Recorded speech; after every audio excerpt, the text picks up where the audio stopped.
আপনি জানলে অবাক হবেন, এমন একটি দেশ আছে যেখানে অফিস শেষ হলেই মানুষ বাস বা ট্রেনের ভিড় এড়িয়ে সোজা নেমে পড়ে নদীতে। অবিশ্বাস্য হলেও সত্য, দেশটি সুইজারল্যান্ড। গ্রীষ্মকাল এলেই আধুনিক শহর আর ব্যস্ত কর্মজীবনের এই দেশে দেখা যায় এক ভিন্ন দৃশ্য। কাজ শেষ করে অসংখ্য মানুষ ওয়াটারপ্রুফ ব্যাগ কাঁধে নিয়ে নদীর স্রোতে ভেসে বাড়ির পথে রওনা দেয়। পরিষ্কার পানির নদী আর নিরাপদ ব্যবস্থাপনায় এই ভেসে ফেরা এখন পরিণত হয়েছে সুইজারল্যান্ডের এক অভিনব এবং জনপ্রিয় জীবনধারায়। সুইজারল্যান্ডের বার্ন ও বেসেলের মতো কিছু শহরে অফিস পাড়ার পাশ দিয়েই বয়ে গেছে নির্মল আরে ও রাইন নদী। তাই কাজ শেষ হলেই অনেকেই বাস বা ট্রেনের দিকে না ছুটে চলে আসে নদীর ধারে। মোবাইল, মানিব্যাগ আর পোশাক রাখা হয় বিশেষ একটি ওয়াটারপ্রুফ ব্যাগে। এরপর সেই ব্যাগকেই ভাসমান টিউব বানিয়ে স্রোতের সঙ্গে ভেসে পড়ে তারা।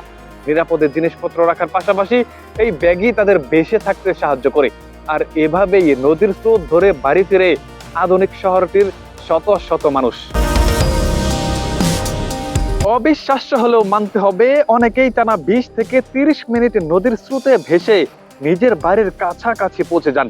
এতে করে একদিকে বাঁচে যাতায়াত খরচ, অন্যদিকে রক্ষা পায় পরিবেশ। কারণ এখানে নেই কোনো গাড়ি বা মোটরের ব্যবহার, ফলে কার্বন নিঃসরণ নেমে আসে প্রায় শূন্যের কোঠায়।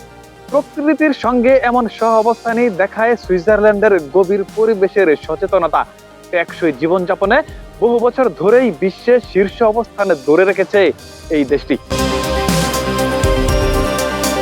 মানুষের নিরাপত্তা ও সুবিধা নিশ্চিত করতে নদীর পাড় জুড়ে সরকার তৈরি করেছে ছোট ছোট পরিবর্তন কক্ষ এবং স্নান ঘর। সেখানে সহজেই পোশাক বদল করে বাড়ি ফিরতে পারে সবাই। নিরাপত্তার জন্য মোতায়েন করা থাকে লাইফ গার্ড, ছোটদের জন্য থাকে সতর্কবার্তার সাইনবোর্ড। পাশাপাশি নদীর পানির মানও নিয়মিত পরীক্ষা করা হয়, যাতে সাঁতার বা ভেসে চলা পুরোপুরি নিরাপদ থাকে। বিশেষজ্ঞদের মতে এই ব্যতিক্রমী যাতায়াত পদ্ধতি শুধু শরীরকে ফিটই রাখে না, দিনের ক্লান্তি দূর করে মানসিক প্রশান্তিও এনে দেয়। Mustakin Hussain, the legend news.